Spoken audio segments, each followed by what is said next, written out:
আমার আগের শর্টসে তোমরা সবাই দেখেছো আমি ট্রেনে ট্রাভেলিং করছিলাম, তবে আমি কোথায় যাচ্ছিলাম সেটা তোমাদের সাথে আর শেয়ার করা হয়নি। তাহলে চলো বেশি দেরি না করে ভিডিওটা শুরু করা যাক। তোমরা তো সবাই জানো আমার কাছে ট্রাভেলিং বা ঘোরাফেরা মানে খাওয়া দাওয়া। ট্রেনে খাওয়া দাওয়াটা শুরু করেছিলাম নিমকি দিয়ে, আর এখানে পায়েলকে দিয়ে আমি আমার পা টেপা করাচ্ছিলাম। আর এই শীতকালে কোনো কিছুই চা ছাড়া অসম্পূর্ণ। চা খাওয়া শেষ হতেই জানলার দিকে তাকিয়ে দেখি ওয়েস্ট বেঙ্গল আমরা টপকে পেরিয়ে এসেছি। ধানবাদ ঢুকতেই এই মহান ব্যক্তি দুটি নেমেছিল জল আনতে, সাথে এটা ফ্রি ছিল। এটা খেতে না খেতেই দেখি ঘড়ির দিকে তাকিয়ে দুপুর 2টো প্রায় হয়ে গেছে, তাই আর কি বেশি দেরি না করে লাঞ্চটাও শুরু করে দিয়েছিলাম। আর এই লুচি, আলুর দম, ডিম সেদ্ধ সমস্তটাই নিয়ে যাওয়া হয়েছিল বাড়ি থেকে প্যাক করে। আর এখানে একে আমি প্রায় আমার পার্সোনাল মেসেঞ্জার বানিয়ে নিয়েছিলাম। খাওয়া দাওয়া করে দিয়েছিলাম একটা টানা ঘুম, ওই প্রায় আধ ঘন্টা মতো। উঠে দেখি ট্রেনে এই কেক গুলো বিক্রি হচ্ছে মাত্র 40 টাকা। খেতে মোটামুটি ভালোই ছিল, ওই আমাদের 10 টাকার ফ্রুট কেকের মতো। ঘড়িতে প্রায় তখন 3:30 পৌনে 4টে, আর আমাদের ট্রেন পৌঁছে গেছিল গয়াতে।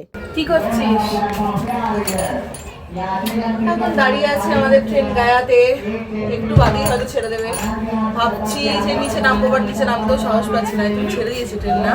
হ্যাঁ, ছেড়ে দিয়েছে আমাদের ট্রেন অলরেডি। সো ফাইনালি আর নামবো করে নামতে আর পাচ্ছি না।